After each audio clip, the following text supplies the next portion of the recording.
With the latest updates, weapons have become much stronger in a Rise crossover, and honestly, this changes the way many players think about progression. Shadows have always been the main damage source for most builds, but now a properly built weapon setup can rival or even surpass Shadows depending on the situation. So let's go step by step and see if it is actually worth investing all the time and resources into a strong weapon build. The first step is obtaining the weapon itself. Right now, the best option is the Sacred Short Blade, which comes from the Shield Kingdom dungeon.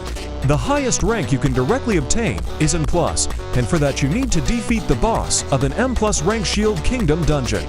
The problem is that M+ Shield Kingdom dungeons appear only rarely, so you will need to prepare ahead of time. The most consistent method is farming shield runes by defeating enemies inside the Shield Kingdom dungeon. Once you have enough runes, you can use them to arm any M+ dungeon, which makes the Sacred Shortblade available as a reward. If you do not have access to an M+ dungeon, you can also farm M rank dungeons, but there is one important detail. Besides farming shield runes, you will also need an ultimate rank up rune. That rune allows you to transform a normal M rank dungeon into an M+ dungeon, and only then will the Sacred Shortblade drop at the rank you need. So realistically, you will end up combining both farming methods, gathering shield runes, and ultimate runes, so that you can consistently create M+ dungeons for Sacred Shortblade farming.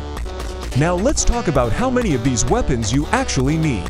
To craft 1 GM rank Sacred Shortblade, you must collect 27 Un+ Sacred Shortblades. If you are running with the Dual Master talent, you will need to GM rank Sacred Shortblades, which means 54 Un+ weapons in total. That's a lot of swords, but it doesn't take much time. It becomes much more manageable if you use drop potions and at least one relic with a drop chance, provided your damage is high enough to clear dungeons quickly. If your damage is still too low to comfortably farm M+ Shield Kingdom dungeons, you can take an alternative route by purchasing 12 M+ rank weapons and crafting them into GM rank. Once you finally collect all the Un+ weapons, you can begin upgrading them step by step until you reach GM rank. At that point, the real weapon building begins. The first major system to focus on is red gems. Each red gem provides 20 weapon mastery, and since you can slot 6 gems across to swords, you end up with 120 weapon mastery total. Every single point of mastery increases weapon damage by 5%, which means those 6 gems equal a massive 600% increase in weapon damage. This alone makes red gems absolutely essential if you want your weapon build to compete with shadow damage. The next layer is enchantments. Thanks to the recent update, Sharpness can now reach level 12, and that is the first enchant you should lock in. After securing Sharpness 12, you can start rerolling for additional powerful enchants. The strongest ones at the moment are Vorpal Aspect, Burning Flame, Vorpal, and Shadow Aspect. Be prepared to spend a lot of legendary dust though. I personally burned through more than 15,000 legendary dust upgrading just one weapon. If you run out of dust, the best solution is to grind a few high-rank dungeons. One clear of a high-rank dungeon can easily reward you with more than 1,000 legendary dust, so refilling your stockpile is never a huge problem. Look, for anyone who's serious about AFK farming and wants it running around the clock, you really need to check out Ugphone. It's a cloud service that lets you farm 24/7 on absolutely any device you use. The macro setup is straightforward, and once it's going, you can just close the app and let Ugphone handle the rest. It's a massive battery and data saver. Make sure to use the link I've got in the description. It'll get you some free gems when you sign up. Now let's expand into relics, because these amplify your weapon damage dramatically. The most impactful relics for a weapon build include the Seared Horn, which drops from Infernal Castle Floor 125. The Colossal Fragment from the Wall Dungeon, the Dune Piercer from the Infinite Desert Wave 100, the Fang of Dominion from the Jungle Raid, the Wrath of the Sandstorm from the Infinite Desert Floor 75, and the Cursed Finger from the Cursed High Dungeon. If you cannot access those top-tier relics yet, you can substitute with easier-to-get ones, such as the Sun-Buried Fang, or Skarob's Instinct from the Infinite Desert, or the Radiant Crest from Hunter's City. These alternatives might not be as strong, but they will still give your build the synergy it needs to perform well. For titles, Pyramid Overlord from the Infinite Desert is the top choice, although you can use lower wave titles if you have not yet reached that point. When it comes to player stats, The focus should be on weapon mastery and shadow power, especially if you are using shadow aspect enchantments on your weapons, since that boosts weapon damage based on your shadows. I also put 100 points into shadow agility, shadow reach, and player speed, which makes gameplay much smoother, but these can be adjusted depending on your own style. Finally, talents play a huge role in making this build work.